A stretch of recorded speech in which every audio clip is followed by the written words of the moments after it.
Welcome back, guys. Today is going to be an episode for football. Normally, it's sports with Luka Delic, my brother. For people who watch my episodes, he's recently a new dad, so he's got to stay at home.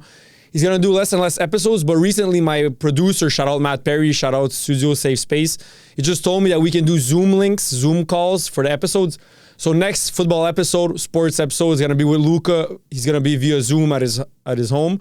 But guys, as you guys know, for people who watch football, soccer, many new news that I couldn't just take this week off and not talk about it. I had to do an episode even if I'm alone. Doesn't matter. I did many episodes alone. So let's start with football, soccer. So what did I want to start with? Of course, how I predict my podcast going. As you guys know, in 2026, there's the FIFA World Cup. And the World Cup will be held in Canada, America, and Mexico, North America. I predict and I manifest that ADP, Andrew Delic Podcast, my podcast, will be one of the main podcasts for the 2026 World Cup, will be sponsored, will be part of the 2026 World Cup as a podcast, will be the main podcast for the 2026 World Cup. Fuck it, I'm putting it out there in the universe. I'm manifesting it. Let's fucking make it happen. Okay, so guys, I'm going to start with some stats of the top 5 leagues. So let's start with the Premier League. As you guys know, Liverpool first. They won the league. It's over. For the Premier League, it's over. Liverpool won. So far, there's 36 games played.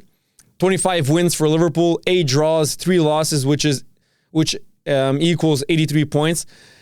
The next 2 games, are they going to win? I hope so, but their main players are already in Dubai celebrating as they should. They won the league. I mean, what more do you guys want from them? They won. They got to enjoy now. It's all going to be the B players for Liverpool who are going to be starting and playing. Second place, this surprised me a little bit, but still there's 2 more games to be played. They can, maybe Newcastle can finish second, but second right now is Arsenal. After 36 games played, 18 wins, 14 draws. That's a lot of draws, man. 14 draws and 4 losses, which equals 68 points. Third are Newcastle, man. Newcastle, really, congratulations, man. That's really good for Newcastle to finish third. Of course, with their new ownership, new money, they're going to make great things. Of course, finishing third this season. They can maybe even finish second. There's still 2 more games to be played in the Premier League. So after 36 games, they have 20 wins, 6 draws, and 10 losses, which equals 66 points. Fourth in the Premier League so far are Man City. Like I said, they're very close to the 5th place, which is Chelsea, very close. 2-point differential between Man City, who are 4th, and Chelsea, who are 5th. So after 36 games, Man City have 19 wins, 8 draws, and 9 losses. Not the best season for Man City, but still, I mean, guys, the past 7 seasons, they won 6 Premier League titles. So we got to cut them some slack. They're doing amazing. Finishing top 5 in the Premier League. So they're ensuring their place in the Champions League for next season, which is a must for a big team like Man City. 65 points. 5th place, as you guys know, it's Chelsea. 36 games played, 18 wins, 9 draws, 9 losses, which equals 63 points.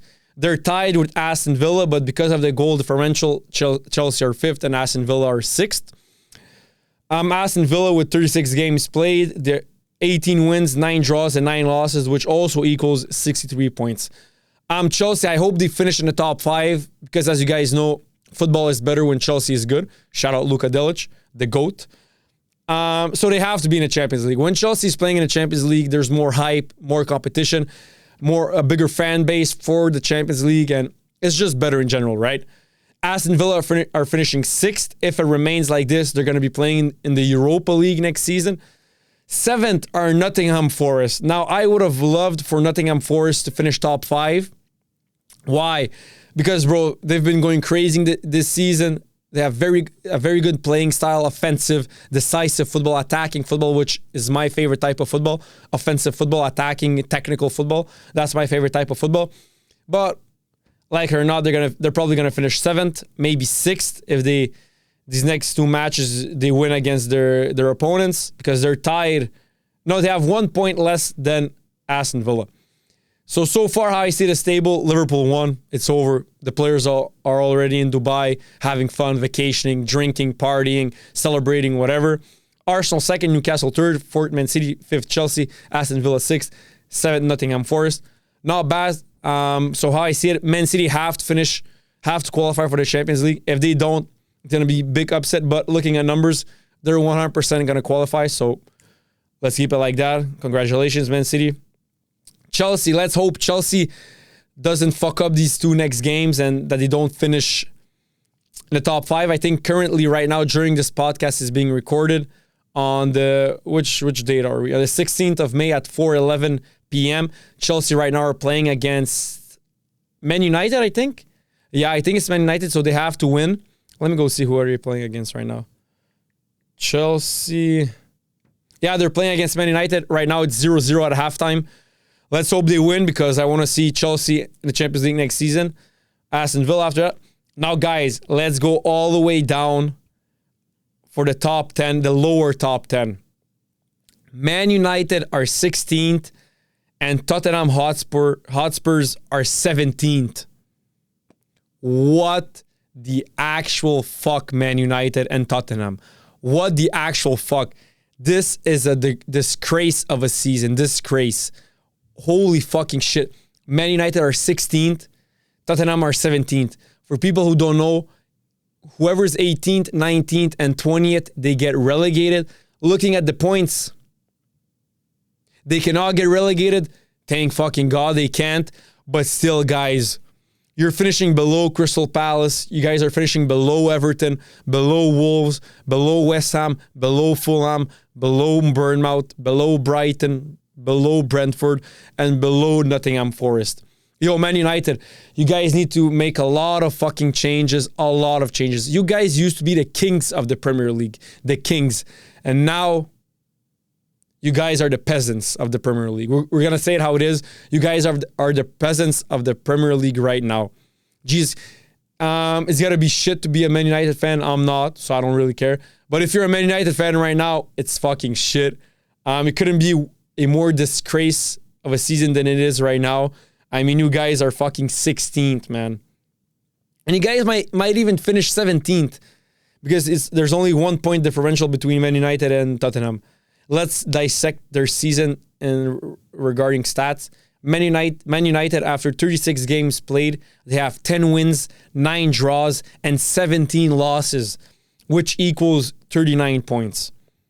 Tottenham, who are 17th, 36 games played, 11 wins, 5 draws, and 20 losses for Tottenham. Those two clubs, man, you guys have to make drastic changes for the next season. I mean, you guys got to thank God you didn't get relegated. Imagine Man United and Tottenham getting relegated. I know they're not going to get relegated, but just imagine if it would have happened. Because they're so close. Man United is 16th, Tottenham are 17th. It's so close. What a fucking disgrace it would have been for Man United to get relegated. Imagine, bro. The biggest club in England, it's still to this day, is the biggest club in terms of history and trophies. The biggest club. One of the biggest clubs in all of world football. One of the biggest clubs in the entire world when it comes to football. And you guys are finishing 16th, maybe 17th. Wow, man, what a disgrace. I mean, maybe Ruben Amorim isn't the guy for the job. I don't know. It's a fucking disgrace how you guys are playing so far. Same goes for Tottenham. You guys need to make a lot of changes, man. So now let's go to player stats. Mohamed Salah with 28 goals leading the Premier League as a top scorer. He's probably going to finish top scorer because second is Alexander Isak with 23 goals. I want to say congratulations to Alexander Isak finishing second above Erling Haaland. And he plays for Newcastle. Of course, they had an amazing season. But Alexander Isak, very good season. Mohamed Salah, you're never going to win the Ballon d'Or. It's over. Beginning of the season, I was like, maybe he can. But now it's completely over. You won't win the Ballon d'Or this season. And I mean, it's over for you. You're 32, 33. You're never going to win a Ballon d'Or. As you shouldn't.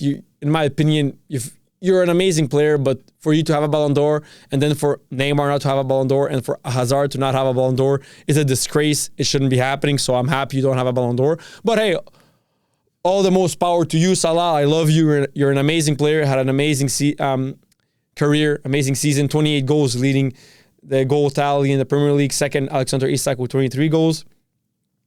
Erling Haaland is third with 21 goals. Fourth is Chris Wood from Nottingham Forest with 20 goals. Brian Mbeumo with 18 goals. Congratulations, man. Really good, really good player for Brentford.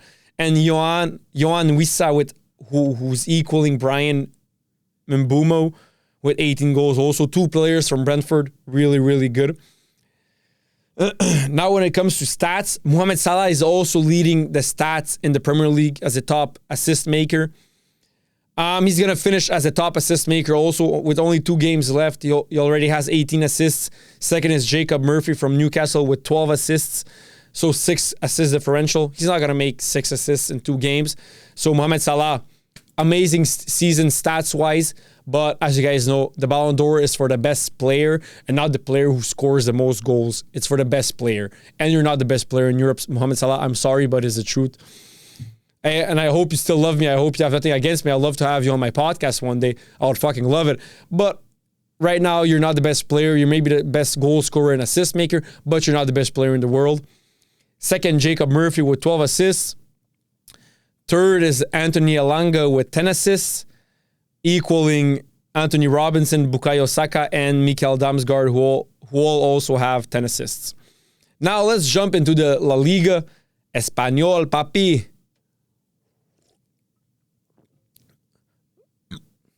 Let's jump into the Spanish League, La Liga. Barcelona, yesterday they played, they won 2-0. It's over. Barca, we fucking won the league. Let's get a Barca. We're not the kings of Europe. We lost against Inter. Shouldn't have happened. We played way better, as you guys know. We're a way better team, but it's okay. It's a very, very young team. Barca, a very young team. With players who are below the age of 20, dominating Europe, all the other European clubs. We have teenagers, like I said. Yamal still has braces on. Kubarsi is 17. He's even younger than Yamal. A couple of days younger, maybe a couple of months younger. Pedri, who's 22 years old. I mean, this Barca team, they're just going to get better and better. These following years, Barca are going to be dominating Europe as they were this year. Of course, they lost in the semifinals, but hey, it happens. These coming seasons, Barca are going to fucking dominate Europe. They're going to be phenomenal. Yamal is only going to get better and better. He's only fucking 17 years old. Guys, I know I'm annoying with it, but it's a fact. He's only 17 years old. Guys, can you imagine? He's 17 and he's already currently the best player on planet Earth, the best player in Europe right now. These coming years, he's just going to get better and better. He has the potential to be one of the GOATs. If you deny that fact, you don't know shit about football, but it's a fact. He has the potential to be one of the GOATs in European football, and he's just going to get better and better. So Barcelona, after 36 games played, they won La Liga. 27 wins, 4 draws, and 5 losses, which equals 85 points.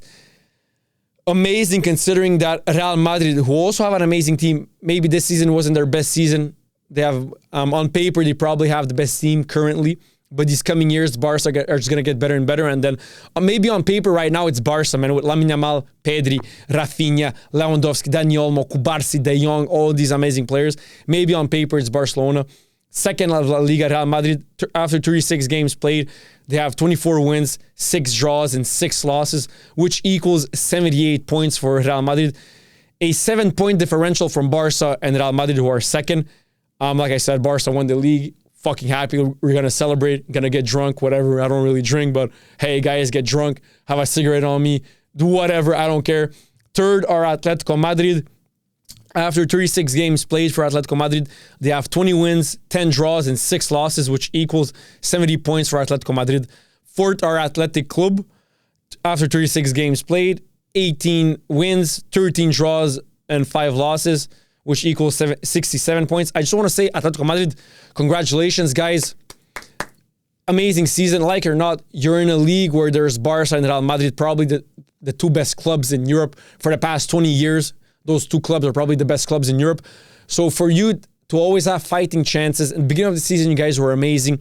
You guys were second and then first, second now. You're probably going to finish third. But still, Diego Simeone, you've been the coach for how many years now? Like close to 20 years. of Atletico Madrid, maybe 15, 12 years, I don't know. But you're gonna stay coach for the manager of Atletico Madrid because you're the best you're the best manager for Atletico Madrid. And I just want to highlight the fact that the main star at Atletico Madrid has always been Diego Simeone, and that's very rare. Maybe at Man United, maybe once it was Sir Alex Ferguson, but even then they had Beckham, Bexy, they had Paul Scholes, Ryan Giggs, Gary Neville, Roy Keane. They had very amazing players. Wayne Rooney, Cristiano Ronaldo were all under Sir Alex Ferguson. But I feel like Sir Alex Ferguson is his own man. He's his own entity at Man United. And if I gotta be honest, I think that the biggest star, the main star at Atletico Madrid isn't a player, it's Diego Simeone. So Diego Simeone, man, I fucking respect you. Plus you're shredded, you're in shape. I fucking respect that. I love that, bro. You're amazing. Keep it up. Atletico Madrid, you guys are fucking, you guys are the Spartans. You know what? Let me be the first one to say it on a podcast, or just the first football analyst, whatever, football podcaster to say it. Atletico Madrid are the Spartans of European football. Atletico Madrid are the Spartans of European football. They fight, they run, they never give up. They always have winning chances, fighting chances. Diego Simeone is a fighter. He's a Spartan. He's in shape. He's older. He's leading Atletico Madrid. He's leading the pack. Atletico Madrid are the Spartans of European football, of just football in general. Fifth are Villarreal. So those 5 clubs are going to qualify for the Champions League. And then 6th and 7th are Real Betis, which after 36 games played, 16 wins, 11 draws, 9 losses, which equals 59 points. I just want to highlight that if these 2 next matches, Real Betis win, so they get 6 points, and Villarreal lose their next 2 matches, Real Betis are going to finish 5th, meaning they will qualify for the Champions League, and Villarreal will be finishing 6th, meaning that they won't qualify for the Champions League, but they will qualify for the Europa League. And I just want to say Real Betis, man, with the arrival of Anthony, bro. You amazing player, amazing talent, you always were, but when you arrived at Man United, you weren't playing your best. You were on a downslope. You're performing very badly. If I gotta stay frank and be honest, you're playing very badly, performing very badly. But you proved to us that it was not your fault. It was Man United's fault. It was the club's fault, the management's fault, the owner's fault. But it was the club's fault. It wasn't your fault, because when you arrived at Betis, you fucking sparked. You blew like a grenade. You were amazing, running, dribbling, making a big impact, making a big difference for Real Betis, playing very, very well. And I just want to highlight that fact. Congratulate your team, because you guys are finishing 6th and maybe potentially 5th if things goes your way. 7th, Celta Vigo, which after 36 games played, they have 15 wins, 7 draws, and 14 losses, which equals 52 points. And then 8th are Rayo Vallecano. After 36 games played, they have 12 wins, 12 draws, and 12 losses, which equals 48 points.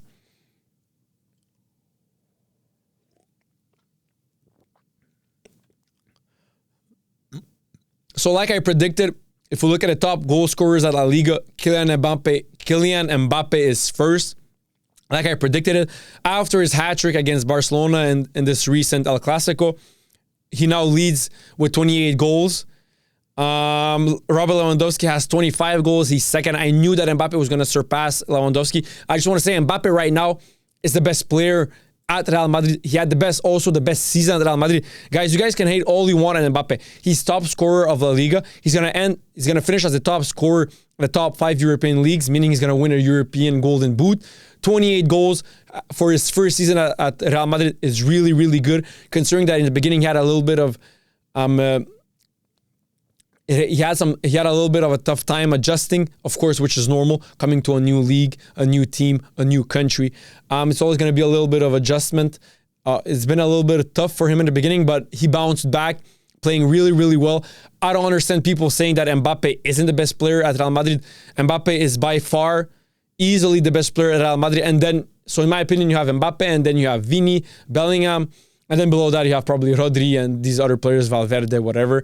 But Mbappe is first. We got to say it how it is. An amazing player. Maybe he's also probably the best player in Europe after Lamine Yamal, because Lamine Yamal this season just went fucking berserk. He went crazy. And so yeah, Kylian Mbappe, man, congratulations. You're going to finish as the top scorer of La Liga and probably going to win the European Golden Boot. For people who don't know, I know Victor Gyökeres has more goals, but since he plays in the Portuguese league, when he scores 1 goal, it's 1 point. But when Mbappe scores 1 goal, it's 2 points because he plays in a stronger league.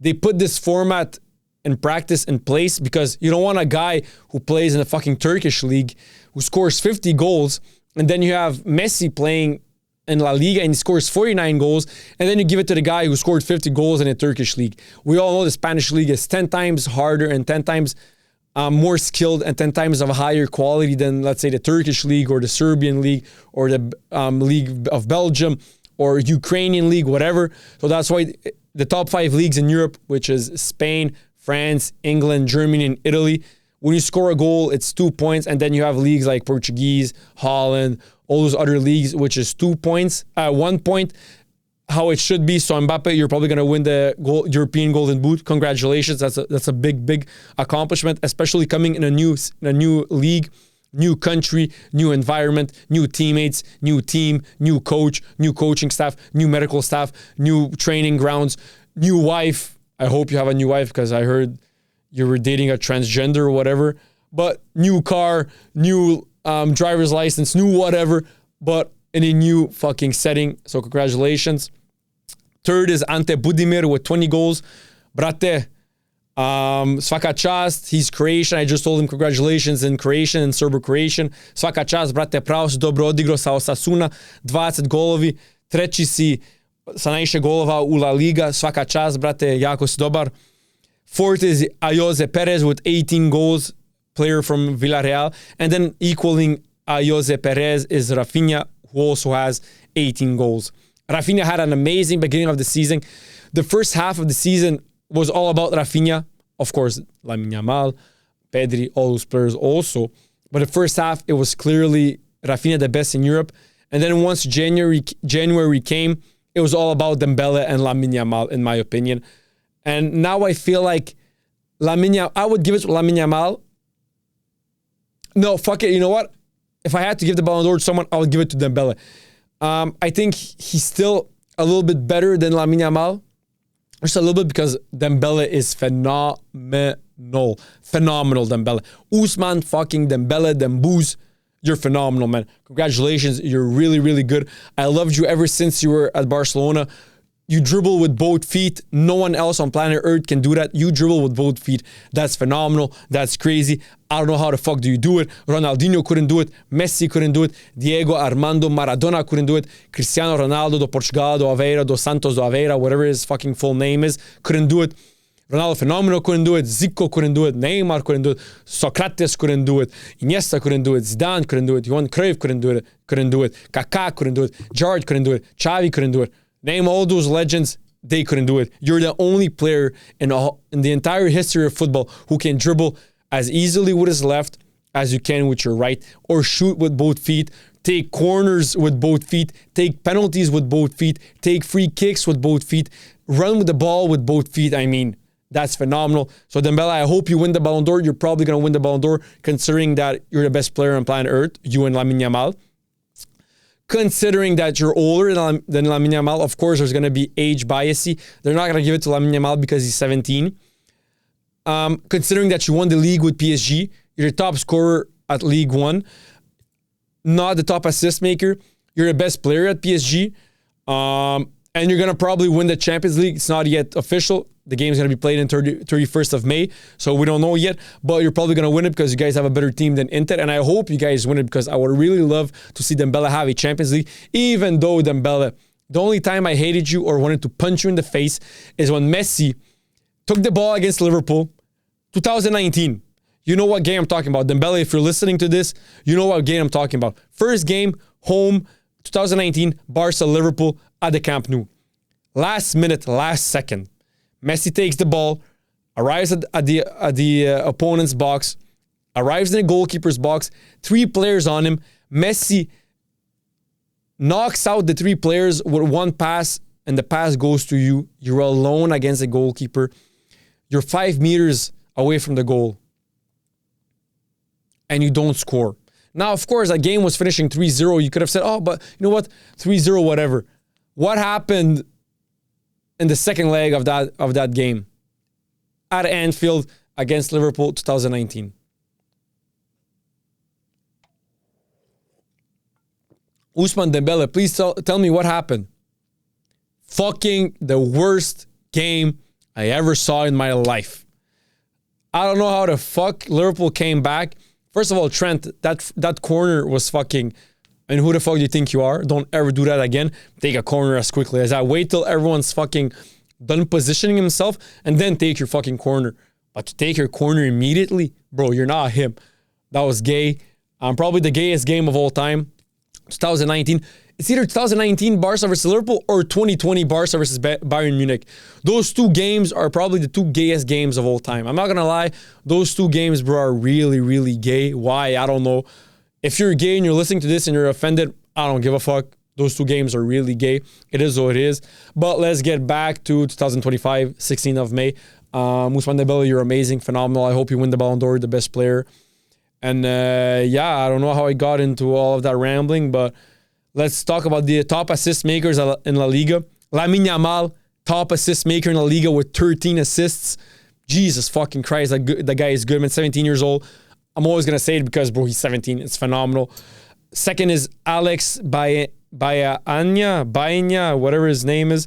Plays for Villarreal, has 9 assists. Rafinha is also second with 9 assists, which is very good. He's fourth top goal scorer for La Liga with 18 goals. And then he's second top assist maker in La Liga with 9 assists.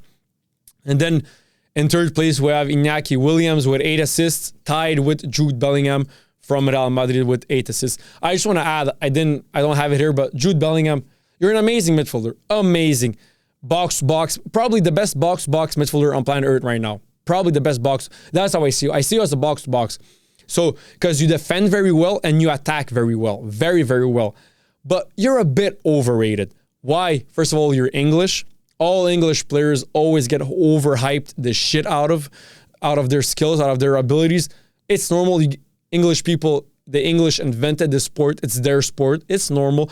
And plus their media coverage when it comes to football, soccer is phenomenal because they speak the language English. They speak English. So everyone across the world can listen to it. So let's say Italian coverage can be as big, Italian media coverage, because they speak Italian.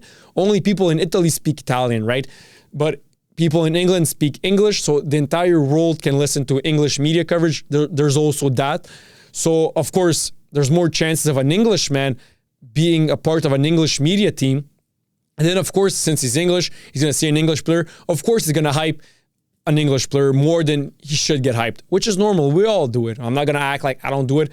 I also do it with Jokic, Doncic, Luka Modric. I also do it. It's biases. We all have biases. We're normal human beings. But Jude Bellingham, you're an amazing player. A bit overrated. Why? First of all, because you're English, like I said. You're a pretty boy. Women love you. And probably those two. I think those two are the reasons why you're so overhyped. But don't get it twisted. Bellingham is top 3 midfielders on planet Earth. Easily top 10 players on planet Earth right now. He's an amazing, amazing player. I see him more personally as a box-to-box, as a midfielder who defends as much as he attacks because that's what he does. And then you have the Pedris who are more technical, don't really defend as much as Bellingham. But Bellingham, players like you need to exist, and you're phenomenal. You're an amazing player. Maybe in the future, hell, you never know. Maybe you're going to win a Ballon d'Or. In the beginning of the season, last season, people thought you're going to win the Ballon d'Or, but didn't happen. But Bellingham, the beginning of last season, not this season, but the beginning of last season, Bellingham was going crazy with Real Madrid. Phenomenal. I thought he was going to win the Ballon d'Or. There's many clips of me saying that Bellingham is right now currently the best player on planet Earth. He's one of my favorite players because he's a midfielder and he plays very well. I was a midfielder when I played. And so I just wanted to touch on that aspect regarding Jude Bellingham. Bellingham from Real Madrid. I just received a message. That's what I was looking at. So now let's jump to Serie A, Italiana League. First place is Napoli. Napoli is my team in Italy. Why? Because Diego Armando Maradona, he played for Napoli. After 36 games played, you guys have 23 wins, 9 draws, and 4 losses, which equals 78 points. Second is Inter. Inter Milan are having an amazing season, finishing second in Serie A, currently right now in Champions League final, won against Barca. Like it or not, maybe you don't love Inter's style of play. I don't love it. Defensive football. I hate defensive football. For me, defensive football is the worst type of football, in my opinion. But hell, sometimes it works. They're in the Champions League right now, in the final of the Champions League. They won against Barca. The Italian national team play a very defensive style of football, and they have fucking 4 World Cups. So hey, it works if you have the players for it and the culture for it and the staff for it. If you have the tactics for it, it's gonna work. But to watch, it's so boring. It's like boxing. In boxing, defensive boxers are so boring to watch. For me, Mayweather is the GOAT of boxing, the GOAT. But he's so boring to watch. Actually, you know what? I think it's Muhammad Ali, but you know what? Mayweather is top 5 GOATs of all time in boxing. But his style is so boring to watch because he just defends. I think in every sport, people who just defend, it's a boring style of football. People love action. They love attacking. They love magic. But hey, if it works, it works. If you win, you win. That's the sport, man. Hate it or love it. Don't hate the player, hate the game. That's how it is. So Inter are second after 36 games played. They have 23 wins, 8 draws, and 5 losses. So they have 77 points, and Napoli have 78 points. Now Serie A, they have 2 games left. It's gonna be some very, very interesting games, because if Napoli win their 2 games, they're safe. They're gonna win the league. But if they lose 1 game and Inter win both games, Inter are gonna take the lead. They're gonna be first, and they're gonna win the league. So right now, the league Serie A, it's not yet over. On the contrary to EPL and La Liga, it's either Napoli or Inter who are gonna win it. I hope it's Napoli, in honor of Diego Armando Maradona, one of the GOATs. But Inter, man, if Inter can win the Serie A and win the Champions League, man, holy shit, that would be an amazing season for Inter Milan, an amazing season for Internazionale, an amazing season, a very successful season, if they can do it. But I hope Napoli win Serie A, and I hope PSG win the Champions League. So Inter, I'm rooting against you, even though I love Italian teams because they have swagger, they have the culture, they have the history. I love Italian teams, but Inter, you guys keep playing defensive football, and I hate it. And I prefer Napoli to you guys because of Diego Maradona. And I prefer PSG to you guys because of Lucho Enrique. Lucho Enrique, I just want to highlight Lucho Enrique, man. For me, in my opinion, you're the greatest coach since the past 10 years.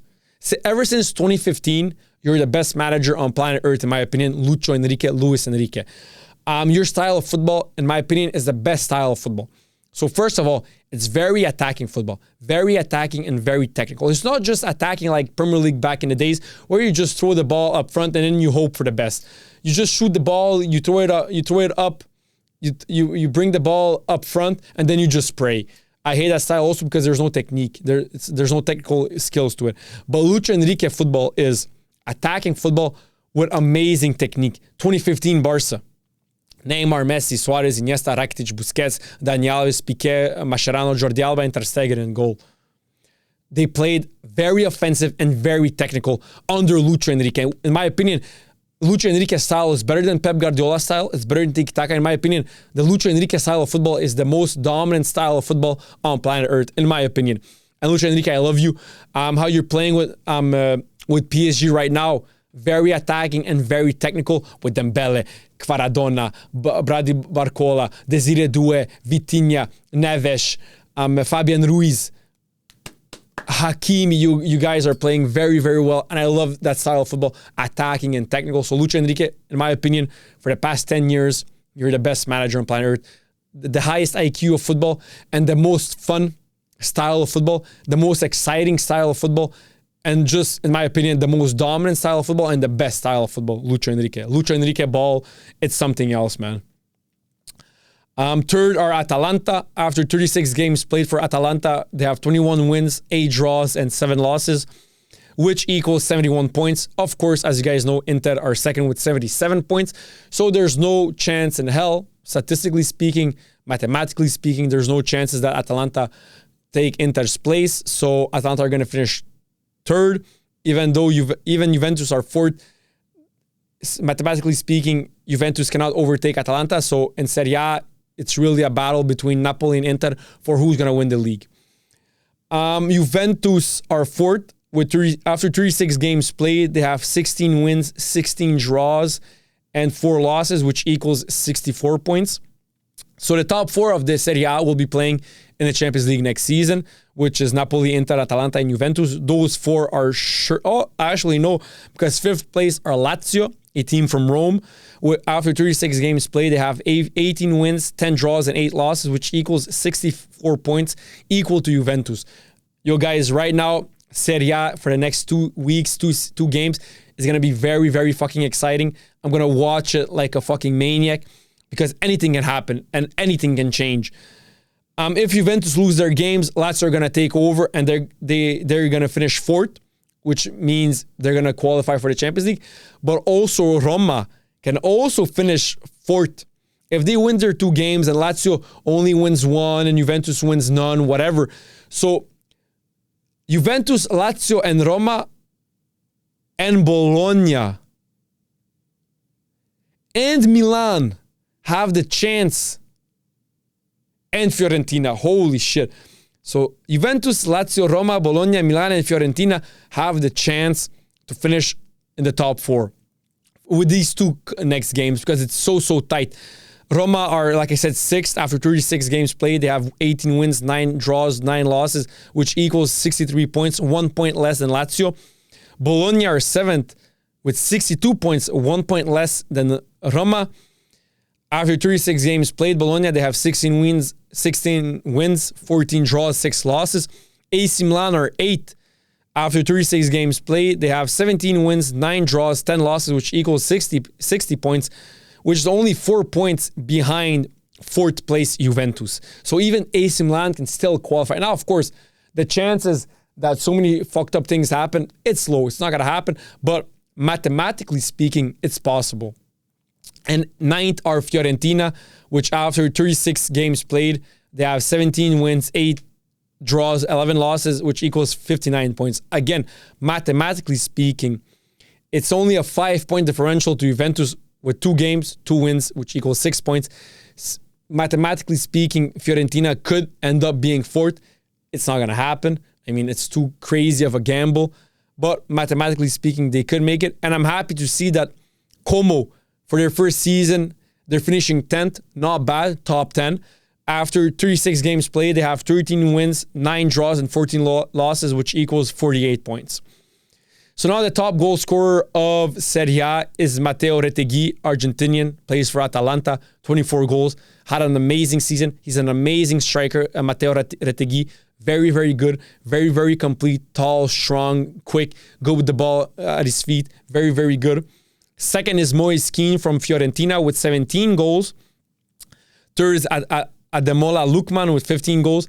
Lookman had an amazing season. Very, very good player. So is Moise Kean. Marcus Thuram plays for Inter. Of course, 14 goals. Fourth, Romelu Lukaku. Yo, guys, as much as I love Napoli, I hate Lukaku, bro. His first touch.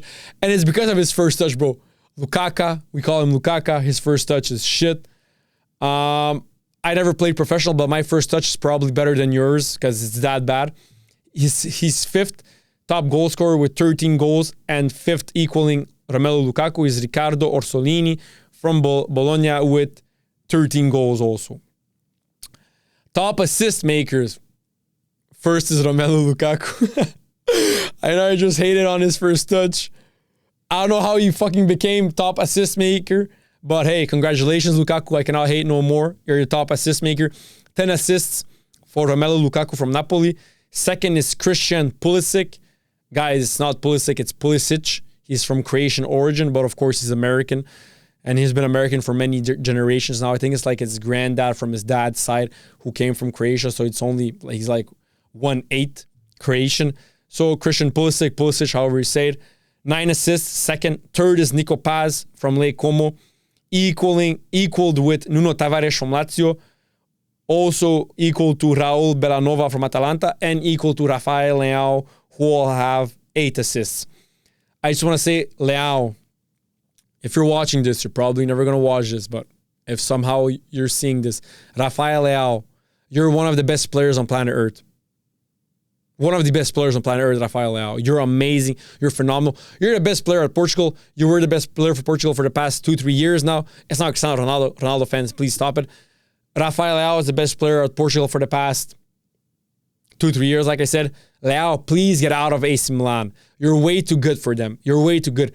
I want to see you playing in the Champions League. Leao not playing in the Champions League it's a knell. It's a knell to the footballing community. We have to see Leao. We have to see the best players play in the Champions League. Leao, like I said, he's one of the best players in Europe. I want to see him in a better team. I want to see him in the Premier League or in La Liga. I just want to see him in a better team because he's such a talent. He's so good. I think he's 26 years old, so he's entering his prime right now. Please, Leao, get out of AC Milan. I know AC Milan, they have the history. They're a cool club. It's in Italy. It's warmer in Italy than in England.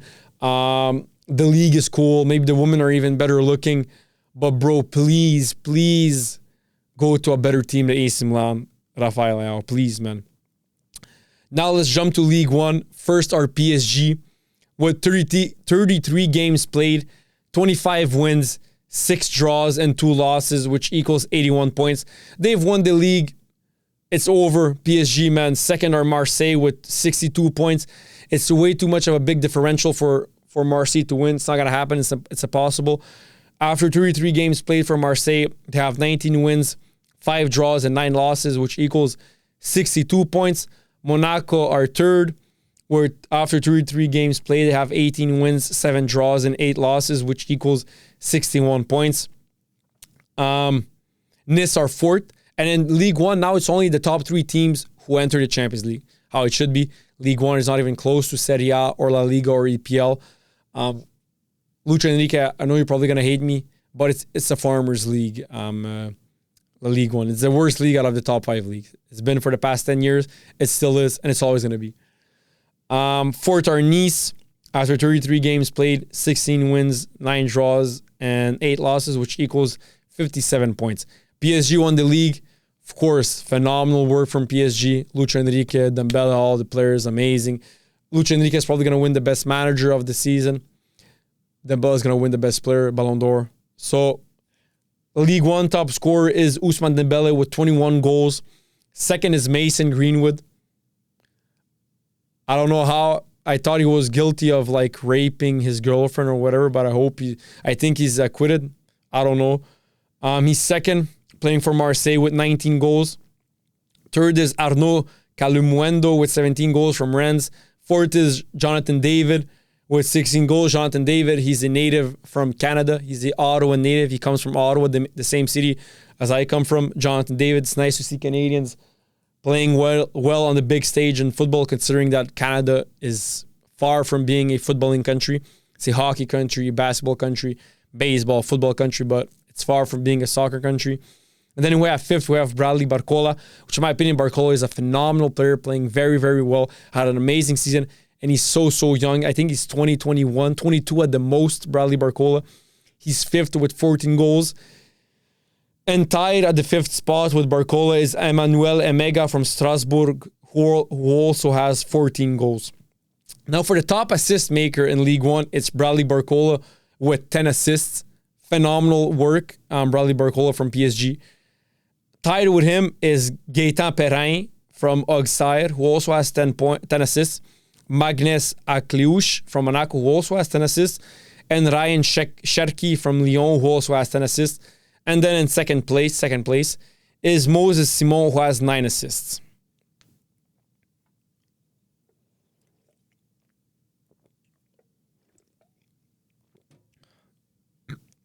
Now let's jump to the Bundesliga. First is Bayern Munich. Of course, after 33 games played, they have 24 wins, 7 draws, and 2 losses, which equals 79 points.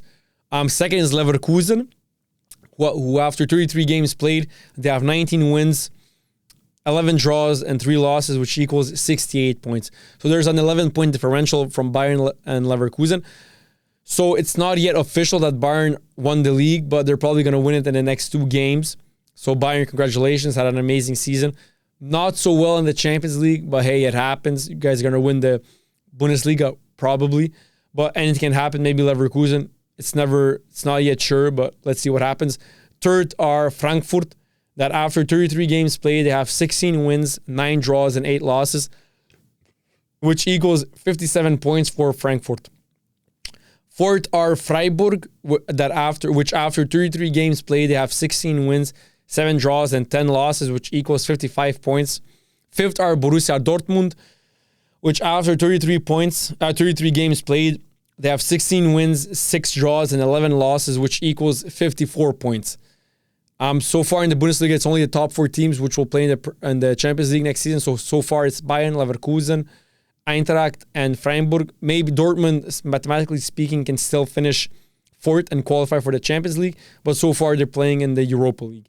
And 6th is Mainz, which after 33 games played, they have 14 wins, 9 draws, and 10 losses, which equals 51 points. Leipzig are 7th, which after 33 games played, they have 13 wins, 12 draws, and 8 losses, which equals 51 points. Top scorer of the Bundesliga, Harry Kane. Congratulations, you have 25 goals. You're top scorer of the Bundesliga. You're not going to finish top scorer. Maybe 25 goals in 33 games. He has more games left than Mohamed Salah and Kylian Mbappe, so maybe he can somehow win the European Golden Boot, which would be amazing for Harry Kane, but I think it's going to be Mbappe, and I hope it's going to be Mbappe, because I prefer Mbappe to Harry Kane. Second is Seydou Guirassy from Dortmund with 20 goals. Third is Patrick Schick. Patrick Schick had an amazing season. He's a very good player for Leverkusen, 19 goals. Fourth is Jonathan Burkhardt with 17 goals. And fifth is Time Kleindienst with 16 goals from Borussia Mönchengladbach. Top assist maker in the Bundesliga. First is Michael Olise from Bayern Munich with 14 assists. Second is Florian Wirtz from Leverkusen with 12 assists. Florian Wirtz is very young, very talented, very skillful, and very good. He's probably going to join a better team than Leverkusen. He should. He's young. He's a young talent. Very good. He should join a better team. Just like Rafael Leao. The Bundesliga is good, but it's not equal to La Liga and the Premier League, which in my opinion, Premier League and La Liga are the two king leagues. They're on another level. So I would like to see Florian Wirtz play in the Premier League or in La Liga. I think it would be really, really good. So third assist maker is Vincenzo Grifo from Freiburg with 11 assists. Fourth is Pascal Grob from Dortmund with 10 assists. And fifth, which is equal with Julian Brandt and Omar Marmoush. As you guys know, since January, Marmoush left Bundesliga, left his team, Frankfurt, to go join Man City in the Premier League. But he's still fifth assist maker in the Bundesliga, which just shows how dominant and how good he was in the Bundesliga. So I just want to say, Pep Guardiola, when it comes to having an eye for the talent, you're really, really good. Congratulations. It's a really good snatch to get Marmoush. Brandt and Marmoush have 9 assists. Now, of course, guys, Portuguese league is not top 5 league. It's way better than the top 5 leagues. But I just want to talk about Victor Gyökeres. Gyökeres, you're having an amazing fucking season, man. So good, so tall, so fast, so dominant, so technical. A complete number 9, Victor Gyökeres. Now, not as complete as Ronaldo Fenomeno was. He's not as skillful or as intelligent footballing IQ or as good dribbling-wise as Fenomeno was. But in today's football, modern day football, Victor Gyökeres, you have 38 goals in the Liga Portuguesa. Now, of course, you're not going to win the Golden Boot because you're playing in the Portuguese league, but 38 goals, man. And second is Vangelis Pavlidis with 18 goals. So you have 20 goals more than the second, who is Vangelis Pavlidis from Benfica. Victor Gyökeres has 38 goals. He has 18. So he has more than double the goals of the second guy leading the goal scoring race in the Liga Portuguesa. Crazy performance, crazy season from Victor Gyökeres. He's 100% going to get snatched up by a better team. He's going to end up playing in the Premier League or La Liga. It's certain. Finishing 38 goals, man, in a season is phenomenal. It's going to happen. Congratulations, Gyökeres. You're very, very, very good, very talented, and you're young. I think you're 24, 26 maybe, entering your prime. You're going to have a brighter future, man. Congratulations.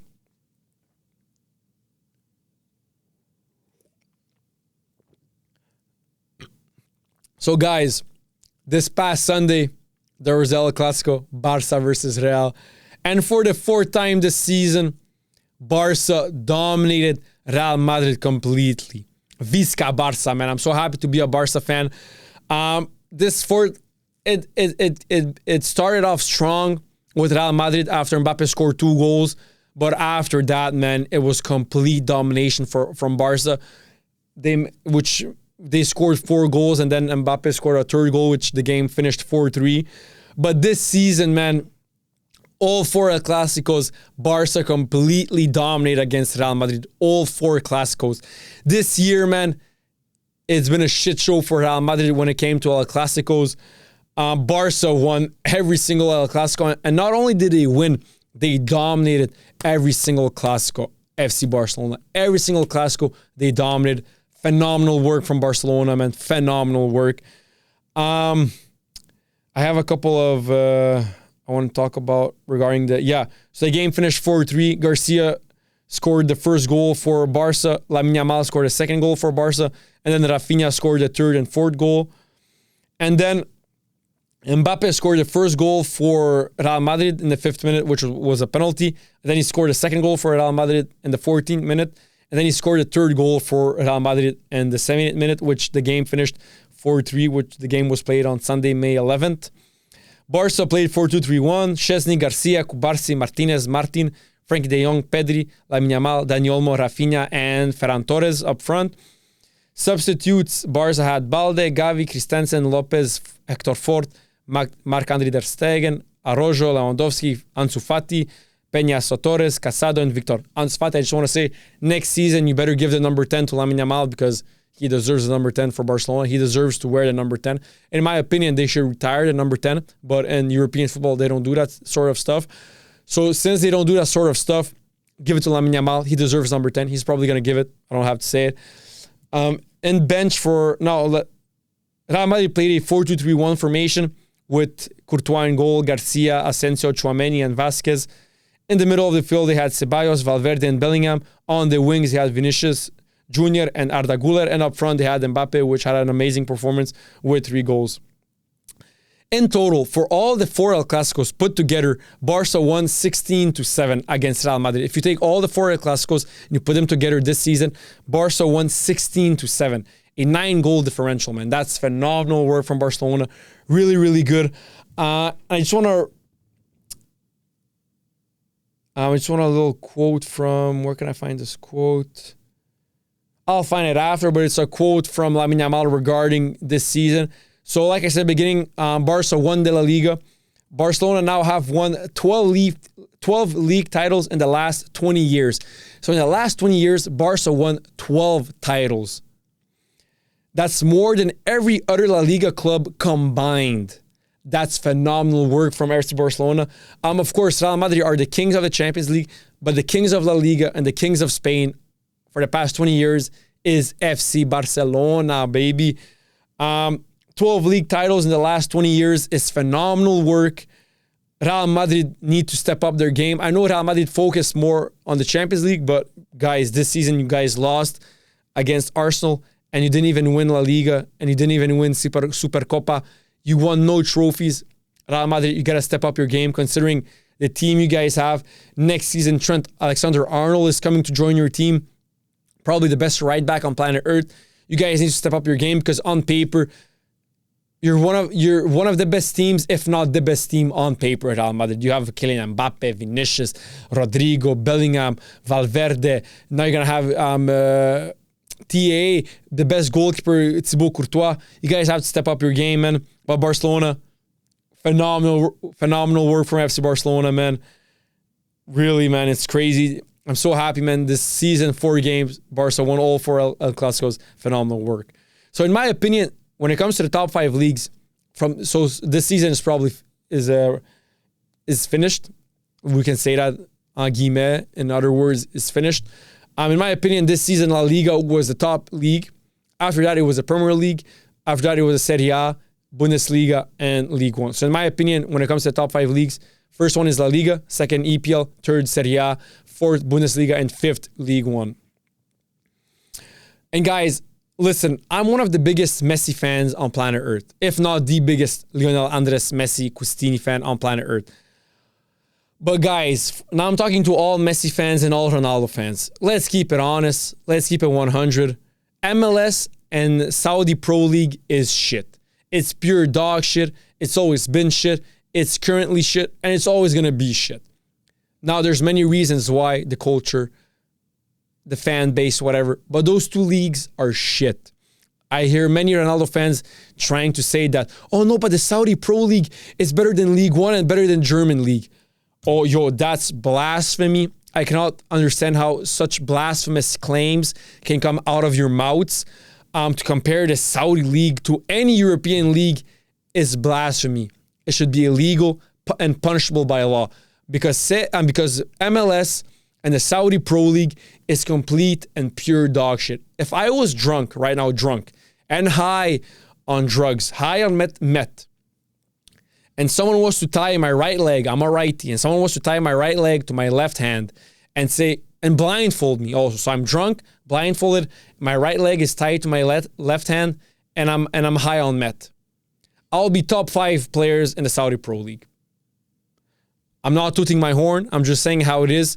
If someone was to blindfold me, I'm drunk, I'm high on meth, someone ties my right leg to my left hand, I'll be top 5 players in the Saudi Pro League, top 3 players in the MLS. Now, what's more shit? MLS or Saudi Pro League? What's more shit? Let's ask ChatGPT, actually. Let's ask ChatGPT. Can I do voice memos? Yeah. Allow.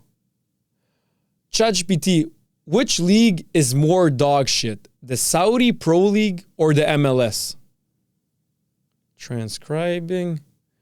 Which league is more? Let's break this down constructively and fairly. Colorful language aside. Saudi Pro League versus MLS. Which is worse? That depends on what angle. Don't be gay. What angle? Shut up. Quality of play. MLS generally better tactical cohesion and team organization. The level of play has steadily improved over the past 10-15 years, which I agree, but it's still dog shit. It went from being cow shit, now it's dog shit. Still not on par with Europe's top leagues. Thank you. But competitive and respectable. Respectable, I guess so. Saudi Pro League, more star power recently. Ronaldo, Benzema, Neymar. Neymar, he's now in the Brazilian league. But the teams often rely heavily on individual brilliance rather than team chemistry. Defending and goalkeeping are weak points. Edge, MLS, better overall team structure and depth, even if Saudi has more elite individuals. So even ChatGPT, which is Chinese, we all know it's Chinese, is saying that the MLS is better than the Saudi. So yeah, I think it is because you're the Saudi Pro League, man. Holy shit, it's bad. And Ronaldo is playing badly in the Saudi Pro League, man. Wow, man. Ronaldo was overrated, man. Wow, he was really overrated, man. Let's keep it honest, man. He was really, really overrated. Development, sustainability, atmosphere, and fan culture. Nah, that's pretty much it. Even ChatGPT confirmed MLS is over Saudi Pro League, as I thought it was. That was also my opinion. That was also my take. But in general, bro, MLS and Saudi Pro League, Messi fans, Ronaldo fans, let's all stop it collectively. Let's all together, after listening to this episode or to this clip, let's all together collectively say MLS and Saudi Pro League is dog shit. Now, of course, MLS is dog shit and Saudi Pro League is dog shit wrapped in cat shit. So it's even worse, but it is what it is. Kevin De Bruyne, coming of age. I think what's his age right now? 33, 34? What's his name? Kevin De Bruyne? 33 years old. He's going to be 34 on the 28th of June. So in 1 month and a couple of weeks. De Bruyne, you're one of the greatest at your position of all time. One of the greatest European players of all time and one of the greatest Premier League players of all time. You're phenomenal. You're a phenom. Had an amazing career. Amazing. You're very, in my opinion, Iniesta is here and you're very, very close to Iniesta. Iniesta, in my opinion, is a little bit better than De Bruyne was. But De Bruyne, you're amazing. You're phenomenal. You had an amazing season, had an amazing career. But I feel like you're going to be leaving this season. And you actually are going to be leaving this season. It's okay. You're going to be 34. You did your game. You did your thing. And you were phenomenal, man. I wish you all the best, De Bruyne. But like it or not, he's still amazing. If I was De Bruyne, I would go in the Saudi league. Why? Not because it's good. I just said it's shit. It is shit. But the money over there is crazy. They're going to pay you a next amount of money, a crazy amount, a ludicrous amount of money for you to play over there, considering that Ivan Toney is getting paid 10 times more than what he was getting paid in Premier League, and consider the fact that De Bruyne is 10 times better than Ivan Toney. So De Bruyne, go to to Saudi Pro League, you're going to get a lot of fucking money, man. You're going to get that bank. If after listening to this clip, you get the idea to go to the Saudi Pro League because I motivated you, I influenced you, please give me like a little bit of what you get, but please go to the Saudi Pro League, bro. You're going to get a hell of a money, bro, from that league. Okay, so I got to get back to the top. Real thoughts on Hans Flick. Where was I, man? Okay, Cole Palmer. Beginning of the season for Cole Palmer was phenomenal. Now, don't get it twisted. He's still very young, 21 years old, 20 years old. He's still an amazing player, Cole Palmer. Cold Palmer with a celebration. Probably has the best celebration in football. The coldest celebration, that's for sure. But Cole Palmer, don't get it twisted. He's still amazing. He's still an amazing player, Cole Palmer. He really is. Really, really talented. Really, really technical. And an amazing player. Of course, the second half of the season, he was more quiet, which is normal. It happens in football. It's ups and downs. But he showed us his quality, which that's why it influences me to say that right now he's one of the best players on planet Earth. Cole Palmer, an amazing player. He just signed a contract with Chelsea for 10 years. Was it the best move? I don't know. Of course, Chelsea are a young team. They're going to get better and better. Of course, they're going to build around Cole Palmer, which is the main star at Chelsea. Probably the best player at the Premier League, in my opinion, when it comes to footballing abilities. He's the best player in the Premier League. He's just going to get better and better. So, guys, I know he went silent the second half, but don't get it twisted. He's still the same Cole Palmer that we know. Him and also Phil Foden. I know so many people that hate on Phil Foden. But, guys, the fact is, Phil Foden is amazing. He's an amazing player, highly, highly talented, and still one of the best players on planet Earth when it comes to footballing abilities. When it comes to recent performance, he isn't. When it comes to footballing abilities, he's one of the top talents in the entire world for football. One of the top talents in football. He's amazing. Of course, he didn't have the best season. He's still young, 24, I think he's 2000, so he's 24, 25. He's going to get better and better. He's entering his prime soon, 26, 27. As you guys know, late 20s, early 30s. It's a prime for a football player. He's entering his prime. He's going to get better and better. And Phil Foden is still him, man. I'm always going to love him. His abilities he's so good, so amazing, so talented. He's only going to get better and better. So, yeah, I know Lamine Yamal once said in an interview, he said, this season, Real Madrid just simply can't win against us. Even if they have the lead, they're going to end up losing. Lamine Yamal was right. This season, Real Madrid cannot and did not win against Barca. All 4 El Clásicos, it was pure domination from Barca. They just cannot win this season. Maybe next season, I don't know, but this season, there's no chance. Barcelona win all 4 El Clásicos in a season for the first time since the 1982 and 1983 season. Phenomenal work from Barcelona, man. Phenomenal work. I'm just going to leave it like that. Thoughts on Hansi Flick contract extension until 2027. Now listen. Now let's talk about the contract. Flick, who was under contract until June 2026, has committed to 1 additional year, taking his stay through to June 2027. There's no optional extension clause included, as Flick has stated publicly on multiple occasions. He prefers short-term deals that allow him flexibility. That's a little bit of a pussy move because you want to have an easy exit if you see the team crumbling. A little bit of a pussy move, saying what you just said. But Flick, he was never my favorite coach. In my opinion, Xavi is still a better manager, coach than Hansi Flick. Hansi Flick was a professional, yeah, but where did he play? Xavi is a mastermind. He's a maestro of the game. He has one of the highest footballing IQs in all of history of football. What happened is he came in a badder stage, in a worse stage of FC Barcelona, so of course it was harder for him. At the end of the day, he isn't playing.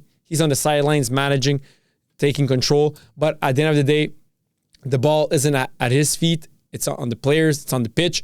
So he wasn't dealt the best hand of cards, Xavi. Flick was dealt a better hand. But Flick, you know what? You proved. So, of course, you deserve to stay. You shouldn't get kicked. I mean, you just had an amazing season with Barcelona. But Xavi over Hansi Flick, I'm always going to say it. It's always going to be like that. It's always been like that. It is like that right now. And I'm always going to say Xavi over Flick. But Flick, you deserve your contract extension. And, of course, I mean, it is what it is. But you're going to stay with Barcelona.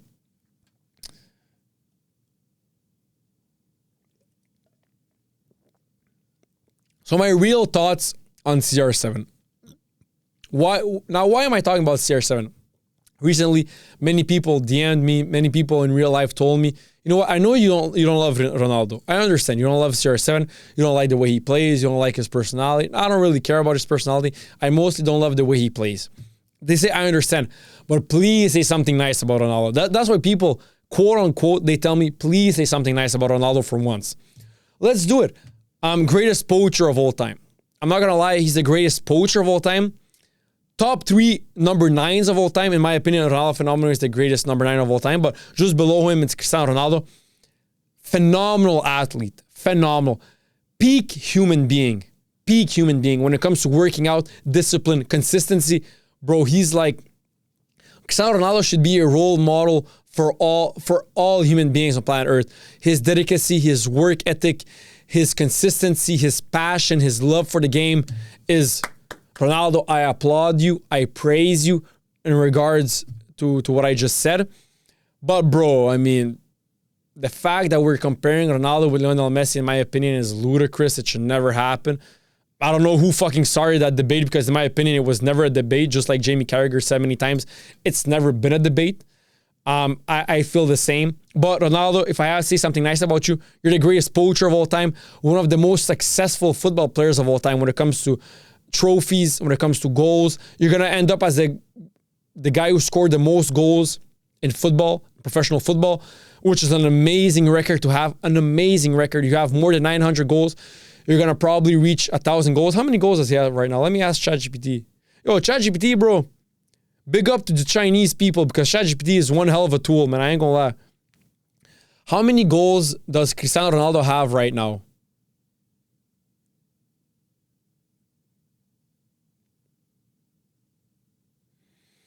So as of May 16, 2025,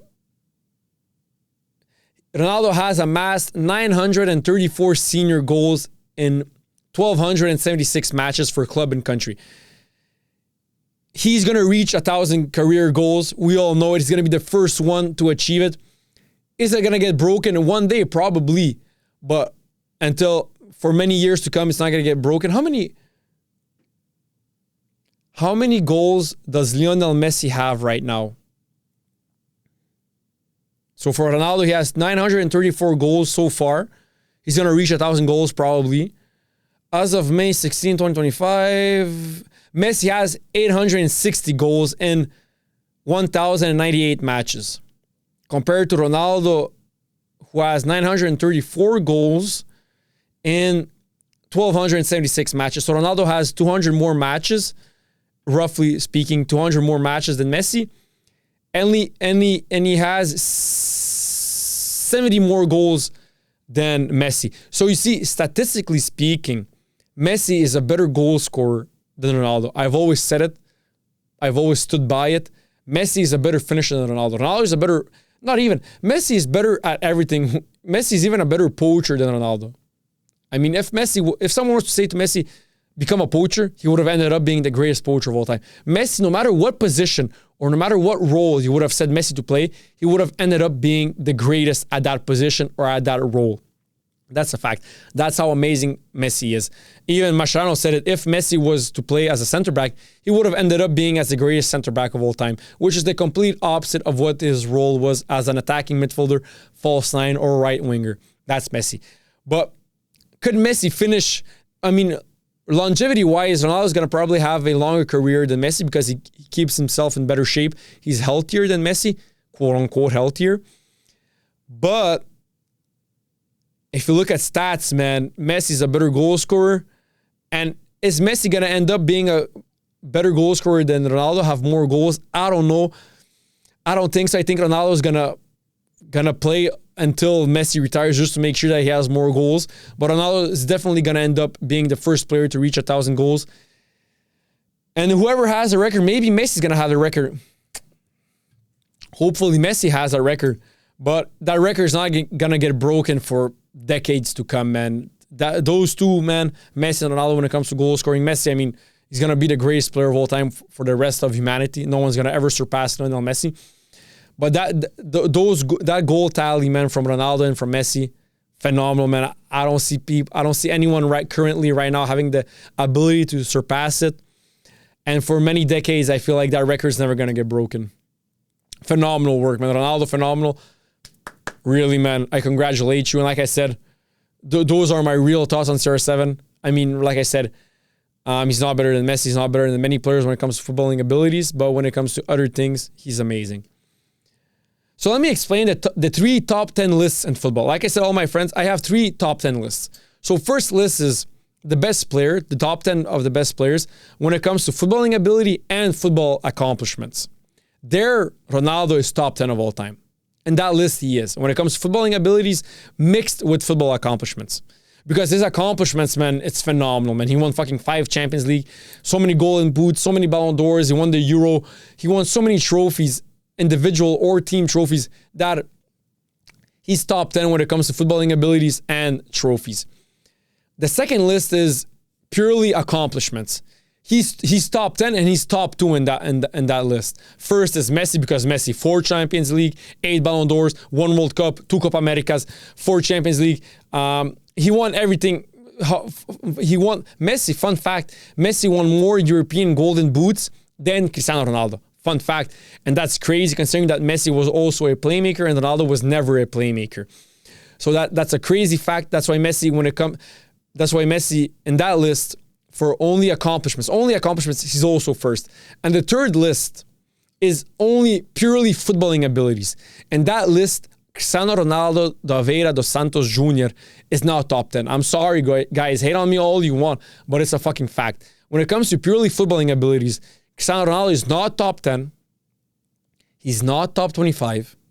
He's not top 50. He's maybe top 75. And he's top 125. He's top 125. Maybe top 75. But below top 50 and up, he's not. When it comes to footballing abilities, Cristiano Ronaldo, he's not. I mean, Neymar's better than him. Iniesta's better than him. Footballing abilities. Kaká is better than him. So many players that is just ludicrous to say that he's top 50 when it comes to footballing abilities. But what's crazy about Lionel Messi is in all those 3 lists, he's number 1. Now, maybe in footballing abilities, he's top 3, because in my opinion, when it comes to footballing abilities, it's between Ronaldinho, Maradona, and Lionel Andres Messi. Those 3 are, in my opinion, equal when it comes to footballing abilities. But the fact that Messi had a way longer career than Maradona and Ronaldinho, that's why I put him first. So Messi is first in all the 3 top 10 lists that I made up. I'm a genius. I make up lists. They make sense. They're logical, of course. I'm a footballing genius. If I was a manager, I would have so many Champions Leagues. I'm joking. But in those top 3 lists, Messi is first, which is phenomenal. Like I said, Ronaldo is top 10 in the first 2 lists. He's second in the only accomplishments lists. And he's top 125 when it comes to purely footballing abilities. So that's my breakdown of my top 10, of my 3 top 10 lists. Lamine Yamal is the next big thing. He has all what it takes. He's very good, very determined. He's a good guy. I know he sags his shorts a little bit. He likes playing music. He loves changing his hairdo. At the end of the day, I know he gets a lot of criticism for it. At the end of the day, who cares? If he plays well on the pitch, he's a very humble guy. He's not that cocky. Ronaldo was way more cocky than Lamine Yamal. Way more cocky. At the end of the day, if he produces the results on the pitch, that's what matters. He doesn't go out. He doesn't have scandal. Of course, he's only 17, so he doesn't even have the opportunity to go out and have scandals. He's way too young. But I feel like he's not going to have any scandals like Neymar or the Brazilians had in their career. I feel like he's not going to have those same problems. Lamine Yamal is the next big thing, man. Hate on all you wanted.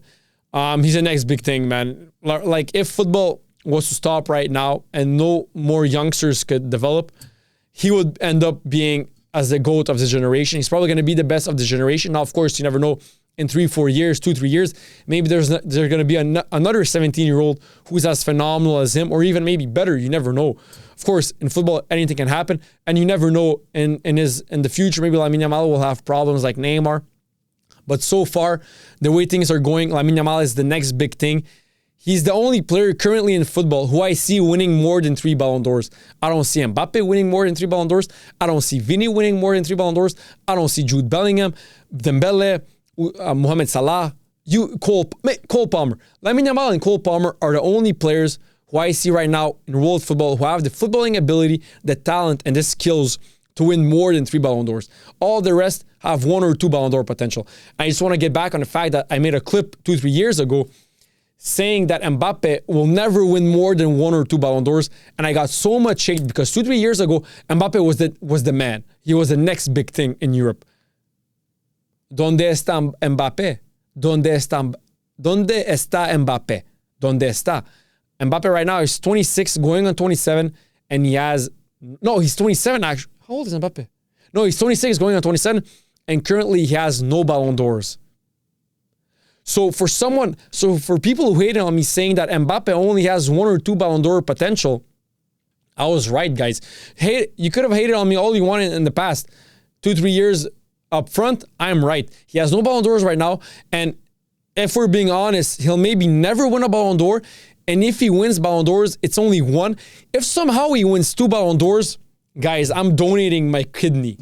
It's a joke. I'm not going to donate my kidney. Don't fucking clip it, and then in the future, when I'm big and when Mbappe has somehow 2 Ballon d'Ors, you come after me. It's a joke. But guys, if it happens, bro, I don't know. It would be ludicrous work. It could happen. It's possible. He's only 26.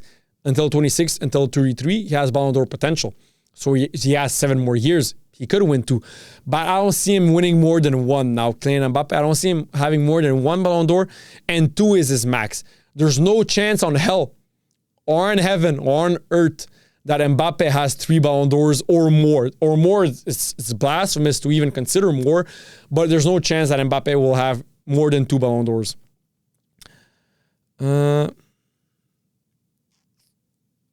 Like I said, I believe, in my opinion, I said so many times, but Diego Armando Maradona, Ronaldinho Gaucho, and Lionel Messi are the 3 greatest players when it comes to purely footballing abilities. Of course, with longevity and accomplishments, they're not. In my opinion, even when it comes in the first list, like I said, of ability and accomplishments, in my opinion, Maradona is second, just after Messi. Maradona won the World Cup, won 2 domestic titles. He's an accomplished player. So in my opinion, in the first list, Messi is first, second is Maradona, and then maybe Cristiano Ronaldo. Even then, I would put Ronaldinho. But Maradona, Messi, and Ronaldinho are the 3 greatest players of all time. No one will ever touch them. You cannot be better than them. Lamine Yamal won't be better than those 3. Neymar isn't better than those 3. No one is better than those 3. Maradona, Ronaldinho, Lionel Messi, the 3 greatest football players of all time when it comes to ability. Okay, so guys, you guys know how much I love Diego Armando Maradona. Phenomenal player. Couldn't get any better. I hear so many people hate on him because he did coke. He did cocaine. First of all, cocaine isn't a PED. It's not a performance-enhancing drug, coke. It isn't. So who gives a fuck if Diego Armando Maradona did coke in his free time? Who cares? On the pitch, he was the best player. Now, of course, if he did steroids, of course that would change. But coke, guys, I never did coke. But I know many people who did coke, and I've been around many people who did coke and who were on cocaine working as a bartender in a nightclub. It doesn't really enhance your footballing skills. I can guarantee you that. I saw them. I didn't say, oh, you know what? You're shit at football, but now that you're on coke, you're going to be better. Nah, I never imagined that. Maybe someone would take steroids and he could run faster, kick stronger, have more cardio. Of course, then somehow he would be better at football. Of course, those are all traits that help you be better at football. But cocaine, guys, it's not a PED. So who cares if Diego Armando Maradona did coke? Now, of course, it fucked up his personal life and his health. That's his problem. Rest in peace. Maradona, rest in peace. But who cares if he did coke? He remains top 3 players of all time. He remains one of the GOATs. I don't care what drug he took, what drugs he did. who he fucked, what he did, I don't care. When he came on the pitch, he's one of the greatest of all time, and he's one of the GOATs, and he always will be on the Mount Rushmore of football, and he'll always be one of the greatest. Real Madrid, as you guys know, Ancelotti is out. They're going to bring Xabi Alonso.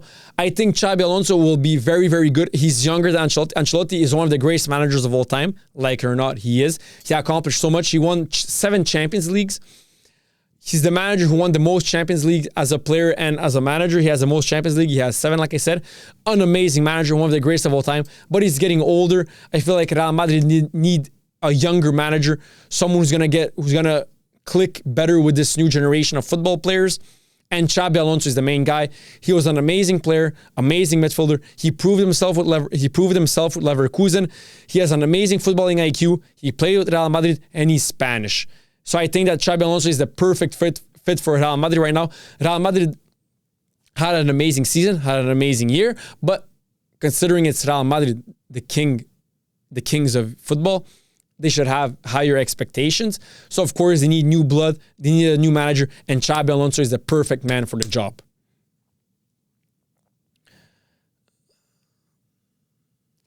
Okay, so, guys, Brazil have 5 World Cups, right? They're the national team with the most World Cups. Brazil. If somehow, I know it's never going to happen, it's too ingrained in their culture and in their minds, the Joga Bonito style, right? The having extra touches on the field. Every player has an extra touch in the Brazilian squad.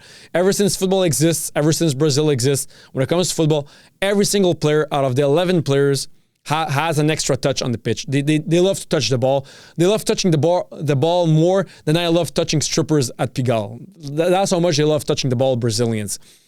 But if somehow they could just they could tone it down just a little bit, bro. Instead of every player having 5 touches, how about every player having 4 touches and then playing with more passes and quicker? Bro, if Brazil had the discipline and the style of play and the maturity of Germany, they would win every single World Cup. Right now, they would have 20 World Cups right now, Brazil, if they had their skills, their players, but the mentality of the Germans, the discipline of the Germans, and the style of play of the Germans, which is there's no ego. Everyone plays quick. Everyone gives the ball. There's no ego, and every player plays for the man next to him. They play as a team. They play as a unit. Bro, if Brazil had Germany's discipline and work ethic and style of play, oh my God. Thank God they don't, because football would be boring. National football and the World Cup would be boring if Brazil had the same style of play and the same discipline as Germany. It would be boring because they would win everything. And they wouldn't only win, they would dominate every single World Cup. So guys, now I want to talk about Borussia Dortmund. If they never sold players, it's phenomenal. The 11 is crazy. In goal, they have Kobel. Left back, they have Guerreiro. Rudiger, center back with Akanji. Hakimi right now as right back. In the middle of the field, they would have Dembele as right winger. Gundogan and center mid with Jude Bellingham. Reus on the left wing. And up front, they would have Erling Haaland with Lewandowski. If Borussia, of course, that's not Dortmund's style. They sell players because they're considered a farming team. They farm players and then they sell them to bigger clubs, just like Ajax and many other clubs. Borussia Dortmund is like Ajax. But this 11 will be crazy, man. As you guys know, Rodrigo is considering to leave.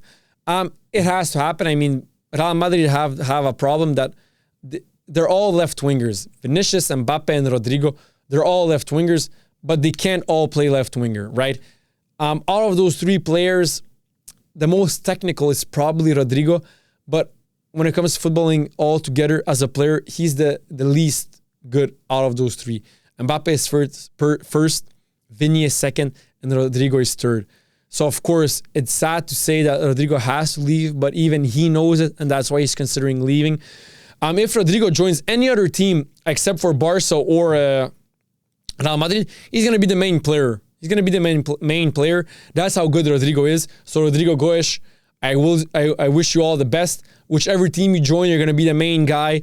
And, bro, I mean, Real Madrid just so happened that they have way too many stars and that their 2 best players play the same style as you and the same position as you.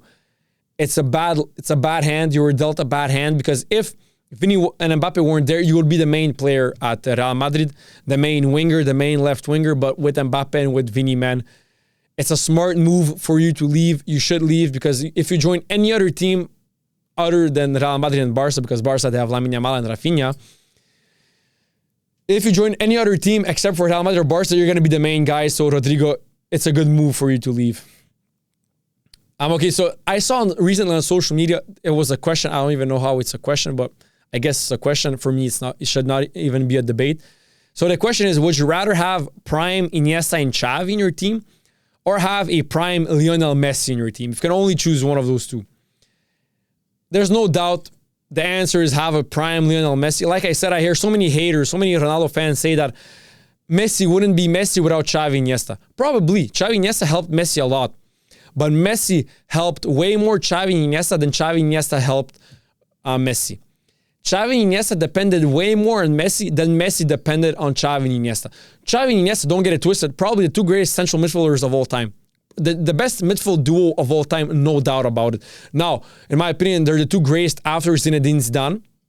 But they're so close to Zinedine Zidane. It's like those three are the best central midfielders of all time. But guys, we're talking about Lionel Andres Messi right now. I mean, that's another level. I mean, so in my opinion, this should never be a debate. I don't know who created this question, who came up with that question. But as you guys know, there's many football casuals who don't really understand football, who don't really watch football, but just want to talk about football. Messi made Xavi Iniesta better than Xavi Iniesta made Messi. Now, don't get it twisted. Xavi Iniesta helped Messi a lot. But like I said, it's Messi over Xavi Iniesta for this question. Like I said, Lamine on April 27th said, even if we concede one goal, no, and I'm quoting him right now. So he said, even if we concede one goal, no problem. Even if we concede 2 goals, it's still no problem. This year, Real simply can't beat us. We've proven that. I'm really happy. Visca Barça. He's right. I mean, this year, Real Madrid just simply can't beat Lamine Yamal. And I just want to say also, Real Madrid fans, I'm talking to you guys right now. You guys should thank God that Messi was as humble and as introverted as he was. Because Lamine Yamal is not even close to Messi. And is not even close to what he did to you guys so far. And he's already showboating in your faces. Putting it in your faces. He's dominating you guys on the pitch. And then he's showing it in your faces. Rubbing it in your faces. But Lamine Yamal is not as introverted as Messi. He's more of an extrovert. But Messi, if Messi was also an extrovert, and he played, Messi dominated against Real Madrid so many times, but Messi's shy, he's quiet, he's silent, he's an introvert, so he never really put it in Real Madrid's face. And also in that time, social media wasn't as big as it is now. So imagine if Messi was an extrovert, and he was playing in today's day and age, and he had social media, and social media was so big, and he wasn't shy, guys, he would be rubbing it in your face every single time, bro. He took a ball once from Busquets in the Champions League, and he dribbled past 4 players in Real Madrid, and he scored like that goal is one of the greatest goals of all time. And he did it so many times against Real Madrid. So Real Madrid fans, you should actually be thanking Messi and thanking God that he made Messi an introvert, that he made him a shy person, and that social media at that time wasn't as big as it is right now. But Lamine Yamal, bro, he isn't shy. He's gonna rub it in your faces. I love it. As long as he proves it on the pitch, as long as he backs it up on the pitch, have fun, Lamine Yamal, have fun, rub it in their faces. I don't care, I don't give a fuck. As long as you prove it as long as you back it up on the pitch. The most important is that you back it up on the pitch. So what do we have right next? Yeah, so talking about Ancelotti leaving Real Madrid Carlo Ancelotti is leaving Real Madrid as the coach with the most titles in the club's history. That's crazy. He won 3 Champions Leagues with Real Madrid. He won 3 UEFA Super Cups. He won 2 La Ligas, 2 Copa del Reys, 2 Supercopa de España, 2 FIFA Club World Cups, and 1 Intercontinental Cup. Like I said, Carlo Ancelotti, you had an amazing career as a manager for Real Madrid, and you're leaving like a legend, man. You're leaving like a true legend. So for people who hate on Kylian Mbappe and who hate on Kylian Mbappe's first season at Real Madrid, let's talk about his first season more regarding stats and facts. So Kylian Mbappe has broken the record for most goals scored in a debut season for Real Madrid with 39 goals reached so far. Mbappe also becomes the current La Liga top scorer with 27 goals scored in the Spanish league so far. 28. So, guys, hate on Mbappe all you want. Say that his season was a bad season all you want. Facts remain facts. Stats remain stats. He's the player who has the best debut season for Real Madrid in terms of goals. 39 goals. Ronaldo didn't do it. Raul didn't do it. Benzema didn't do it. Gareth Bale didn't do it. You name it. Eden Hazard didn't do it, no matter who. Mbappe has the best debut season for Real Madrid when it comes to scoring goals. Ancelotti will be the new coach, Brazil head coach. I don't know how it will... I mean, Ancelotti is good to adjust because his style of play is Italian, right? He's Italian. But Brazilian football is way different to Italian football. But like or not, he's a legend, one of the GOAT managers. I think he's going to adjust very well. So I'm excited to see. Am I more optimistic or pessimistic? In the middle. I hope I'm more optimistic because football is Brazilian. We all know the English invented it, but the sport is Brazilian. I hope that Brazil are going to be phenomenal in the next World Cup 2026 because when Brazil play well, man, they're fucking destroying teams. And yeah, I hope for the best, man. Ancelotti, I hope you all the best. Okay, so this will have nothing to do with football, but I had to talk about it. Luka Delic, Matt Perry. You know, when we talked about who would win in a fight between 100 men and one gorilla, John Jones said that 100, and I'm quoting him, he said 100 men definitely beats up a gorilla. Let me lead the pack. I'd like to be part of the first wave if we did that. Now, all my friends, including Matt Perry and Luka, we did a podcast, they said that they have the gorilla side.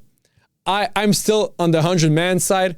All my friends also say one gorilla, but fuck it. I'm here with John Jones. I'm saying 100-man can't take one gorilla. And if John Jones is fucking leading that pack, man, maybe just one John Jones is enough. So let's get back to football. So this is another stat from the phenom, which is Lamine Yamal, 17-year-old. He has 40 goals and assists this season.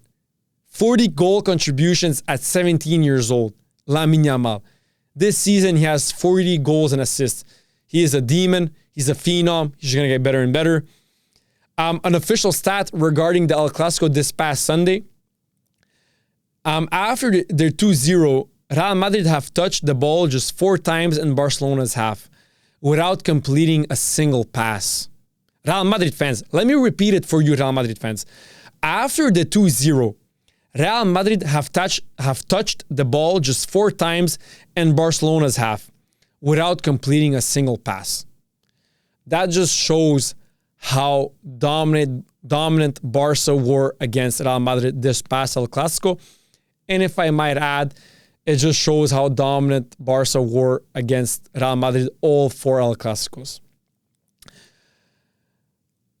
So once, guys, I posted a clip talking about how Messi ended up with a better looking wife than Cristiano Ronaldo. It's a fact.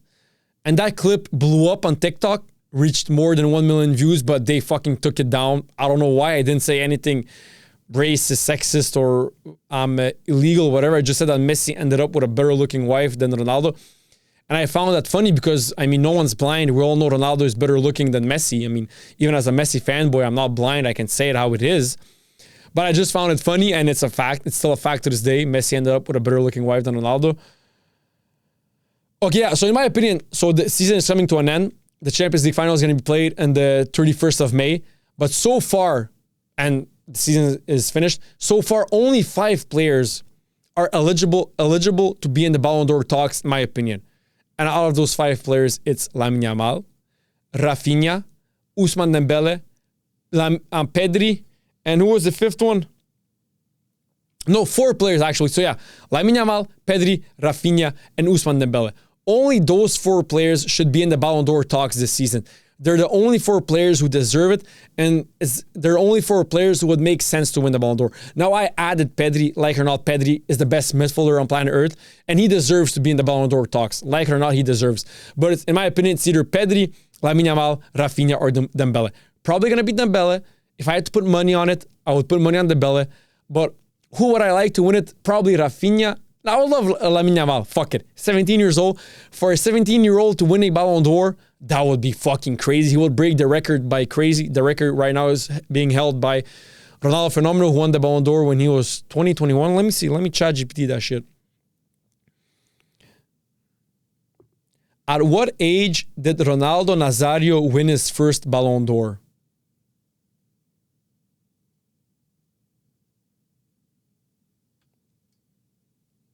So Ronaldo Nazario won his first Ballon d'Or in 1997 at the age of 21. So he currently has the record for being the youngest player to win a Ballon d'Or at the age of 21. Imagine Lamine Yamal wins it at the age of 17, 18, because the Ballon d'Or is in October. So at 18, imagine he wins the Ballon d'Or at the age of 18. 3 years breaking the record, shattering the record by 3 years. 21 is crazy. 21 is crazy. I mean, to win the Ballon d'Or at 21 is crazy. But to win the Ballon d'Or at 18 years old would be so fucked up that I think that record would never, ever, ever, ever be broken. I know records are meant to be broken, but that record, I don't see it getting broken. There's no way that in the future, if Lamine Yamal wins it, of course, at the age of 18, there's no way someone wins it at the age of 16 or 17. It's impossible. I know we shouldn't say that things are impossible, but that's impossible, bro. So that's why I would love for Lamine Yamal to win it, just so he shatters that record and that record stays in the history of football for the rest of humanity. And also, like I said many times, Lamine Yamal is the greatest 17-year-old of all time. So that would be crazy. But I don't think they're going to give it to him. But even if they don't give it to him this year, he still has 2 years to break that record. And I think he can win the Ballon d'Or next year. He can win it this year. Next year, he definitely has winning chances. And in 2 years again, and in 3, 4. So Lamine Yamal, man, don't worry about it. But it would be crazy for Lamine Yamal to win it, because he will be shattering that record. And to win a Ballon d'Or at the age of 18, man, would be fucking crazy. Imagine you're the greatest player on planet Earth at the age of 18. But if I had to put money on it, I think Ousmane Dembele would win the Ballon d'Or, or is going to win the Ballon d'Or. Okay, so I know in social media, aura is very popular. Talking about aura, who is the player with the most aura of all time? As you guys know, I'm a Lionel Messi fanboy, but he's not the player with the most aura. He has an amazing aura, but the player with the most aura of all time is Diego Armando Maradona. His aura is so big and so crazy that they've made a church in his honor in Napoli. There is a Diego Armando Maradona church in Napoli. Guys, can you believe that? There is a Diego Armando Maradona church in Napoli. No other player has a church in his name. And guys, Napoli is in Italy. Maradona is not Italian. So imagine, he's Argentinian, and Napoli, and he has so much aura that he made a church out of him. They go to a church to pray to Maradona, bro. He's a human being. People used to touch him. They used to kiss him. Like, he's a human being. He's dead now. He's mortal. He's a normal human being. And he has a church in his name. No president has a church in his name. No American president. No historical figure has a church in his name, except for Jesus Christ. But he's not a historical figure. He is, but he's not human, quote unquote. Maradona is the only human being who is a human who has a church in his name.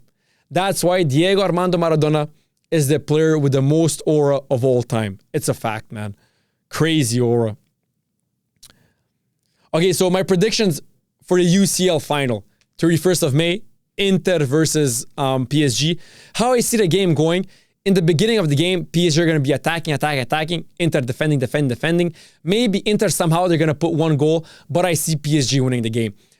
I see PSG winning the game either 2-1 or 3-1. I know 2-1 is like the basic, but I see PSG winning because, yes, Inter are very good defensively, and their counter-attack, they're very decisive and very precise. But PSG are just the better team. They're playing better. I prefer their style of football, so I hope they win because I wouldn't like for Inter to win it with their style of football. I mean, no one loves to see that style of football. Only defend, and then with one counter-attack, score a sweaty goal. No one loves to see it. But hey, Inter could win. But if I had to put money on the game, I see PSG winning. I see Lucho Enrique lifting the Champions League for the second time, which I would really, really fucking love for him. I see Dembele winning the Ballon d'Or. Amazing season for Ousmane Dembele. Amazing season for PSG. And a phenomenal season for Lucho Enrique. Okay, so talking about the Ballon d'Or, let me just say one thing before I end this episode. This is going to be the last thing I talk about. Okay, so guys, let me refresh how it's supposed to be. Let me remind you guys what the Ballon d'Or is. The Ballon d'Or is for the best player, not the best goal scorer, not the best whatever. The Ballon d'Or is for the best player. The best player normally is the number 10 of the team. The guy who's the main playmaker. The main playmaker of every team is normally speaking the best player. So that's why I hate when people say, oh, he scored the most goals, give him the Ballon d'Or. The Ballon d'Or is for the best player. The best player and the top goal scorer are two completely different things. Two completely different things. One has nothing to do with the other. It can. Only once was the best player also the best goal scorer. Ronaldo phenomenal. And some years it was Cristiano Ronaldo. Not 5 times. 5 Ballon d'Ors for Cristiano Ronaldo is ludicrous. It's crazy. But only a couple of times did those two go together. And also with Lionel Messi, that's a freak of nature. He's an alien. He's the greatest playmaker of all time and the greatest goal scorer. But let me get back to the main argument. The Ballon d'Or is for the best player. I hear people now say, oh, Lamine Yamal shouldn't win it. He didn't score many goals. What the fuck are we talking about? He shouldn't win the Golden Boot. Yes, why? He didn't score the most goals in Europe in the top 5 leagues. But he's one of the best players. I don't give a fuck. If you take away all of Lamine Yamal's goals, every single goal, he remains one of the greatest players on planet Earth. One of the greatest players right now. Same goes for Dembele.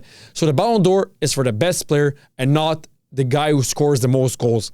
So guys, please keep that in mind. I feel like Ronaldo fans always forget about it. That always seems to slip the mind out of Ronaldo fans. But the Ballon d'Or is for the best player, not the top goal scorer. Two different things. Now, the best player can also end up being the top goal scorer. It can happen. But even if the best player has 0 goals or is not the top goal scorer, he remains the best player. And since he's the best player, he deserves to win the Ballon d'Or because the Ballon d'Or is for the best player. That was it, guys, for this episode. Sports with Andre Delic. See you guys next time. Peace out.